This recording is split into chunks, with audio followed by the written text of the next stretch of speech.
Hi guys, Atta here, and this is my second video for the day. And as I promised, I will be reviewing Montale Red Aoud. This particular fragrance right here. Let me just share you guys the bottle. Red Aoud. All right, there we go. Red Aoud, Montale. This is what it looks like. Plain, simple, and very well made and elegant bottle.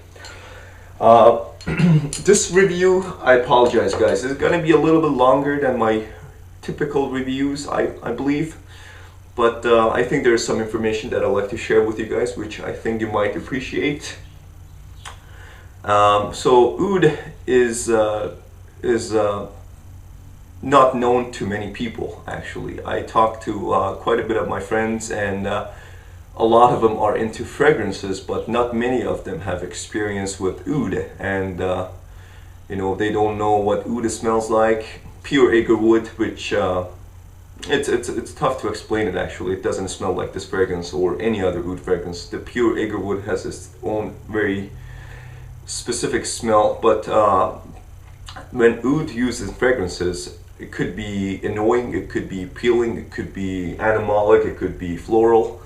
And many people want to start at some point with oud, and they don't know which fragrance to go for. And there's quite a bit of ouds out there as we're speaking. There's I know more than 100 ouds that are out there right now, and it's confusing for some. You know, I mean, which oud to go for, and they're expensive. Oud is a very expensive raw material. So I hope this video helps, and so you guys can make up your mind on kind of which oud to go for.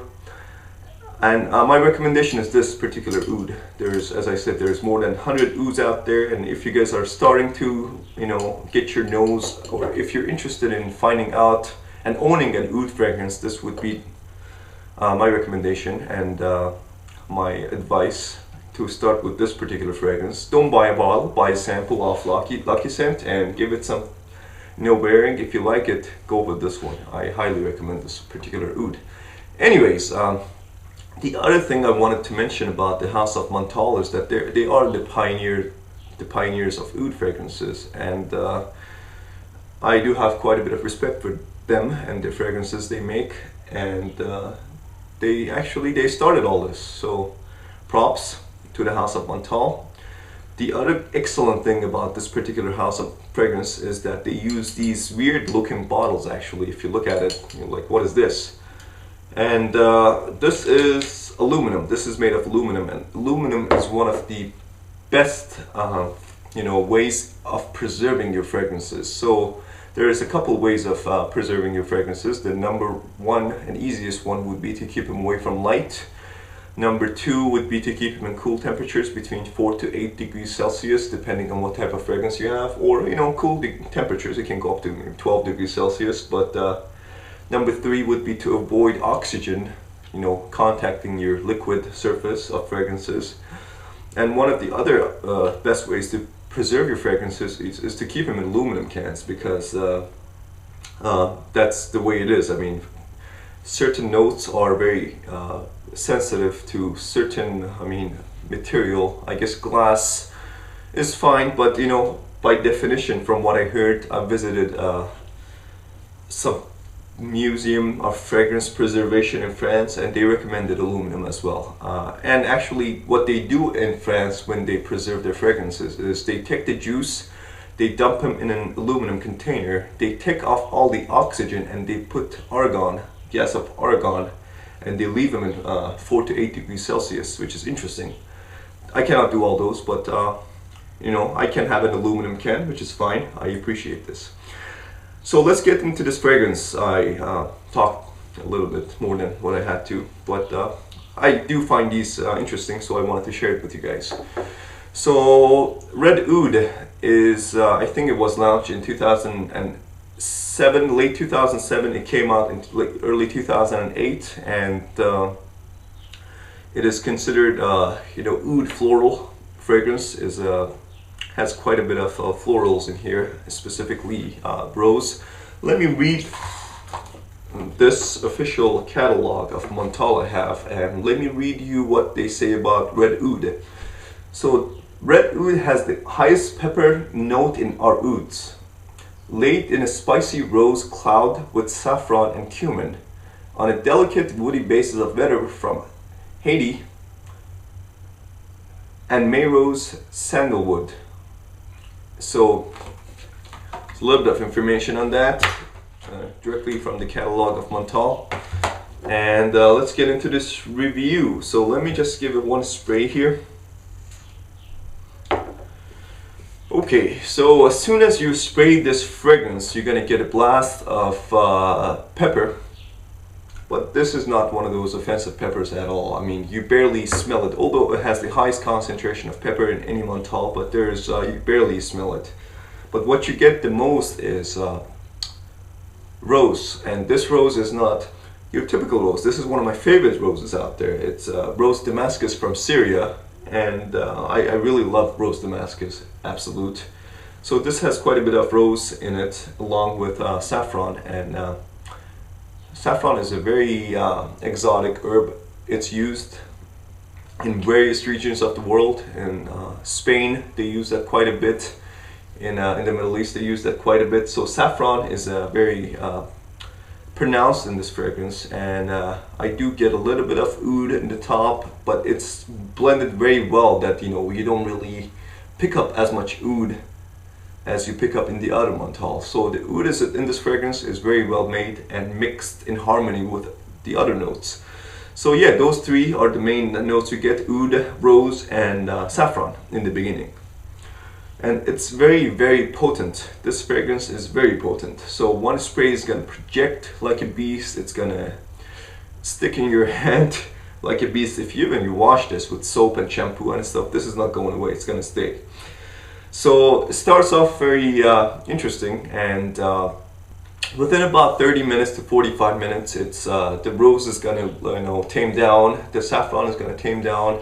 The oud is gonna be a little more pronounced in the phase 2 of this fragrance, and the pepper is going to still be you can still sniff the pepper in the background, but you're still going to get that rose and oud as well as pepper still in the mid notes, or the phase 2 of this fragrance. And what you're going to get in the phase 2 of this fragrance is a little bit of sandalwood. And I'm a big fan of sandalwood myself, so I do get that quite a bit. And the cumin is going to become a little more obvious in phase 2 of this fragrance.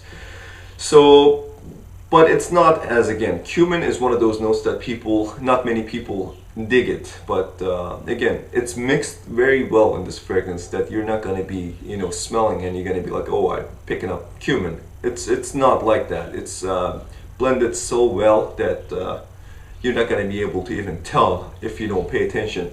If you smell it, if you really pay attention, yes, there's cumin. And so the phase 2 of this fragrance is going to stay on your skin anywhere between 2 to 4 or 5 hours.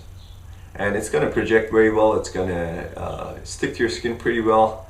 So let's say between about 4 hours, phase 2, and then this fragrance dries down, and the dry down is very interesting as well. The dry down is going to contain a little bit of agarwood, oud as well, and there's going to be, rose is going to be gone pretty much, although there's going to be a little bit of rose left, but the saffron is going to be there as well. I mean, you're going to be getting quite a bit of saffron towards the end, and I do pick up a little bit of chocolatey feel, like there's no chocolate note in this fragrance, but I am getting quite a bit of chocolate in this fragrance towards the end. So this fragrance is going to become very chocolatey, saffrony, and oudy towards the end, which is going to go for another 5 to 6 hours. So the total life of this fragrance is going to be about 11 to 13, 14 hours, depending on the day. The projection is pretty amazing. Longevity is amazing. This one is interesting, it's unisex. It's not a manly oud, it's not a feminine oud, but it's just right in the middle. Girls can pull this off as easy as guys can pull this off, and it is a very sexy fragrance in my opinion, because of that oud and the saffron note. They make this fragrance very interesting and very appealing. Oud is very well done in this fragrance. Again, it's not as pronounced, but there's quite a bit of oud in here. and the pepper that makes this fragrance, again, very appealing to me. So overall, it's again, if you guys are considering getting yourself into the oud market and owning an oud fragrance, this would be one of the best first oud buys. After sampling it, don't blame me if you don't like it. So sample this fragrance and decide on yourself. But I do highly recommend it. And couple of my good friends, I recommended this and they really love it. And a couple of them actually have already ordered it. So check this one out. Props to the House of Montale for creating such a beautiful fragrance. I love this, and you don't need a 100 ml bottle, guys. 50 ml of this fragrance is gonna go for a long time because of the potency of this fragrance. So when I apply this fragrance, usually I do not go more than 3 because it's very potent. Even in cool weather, 3 is very appropriate. 4 could be, wearable, but don't go more than 4 sprays in this with this fragrance. I hope this fragrance gave a little bit of insight about ouds, and hope you guys, if you guys are again getting into oud, hope you consider this fragrance because it's a beautiful, beautiful fragrance. Email me questions if you have, comment down below, subscribe if you haven't, and let me know what fragrances you want me to review next. I have a couple actually I have in mind which I haven't decided yet, but I have some good stuff coming up, so stay tuned for that, and let me know again if you have any questions. Thanks for being a subscriber, thanks for watching, I appreciate it, and have a good one, guys. Thank you, bye.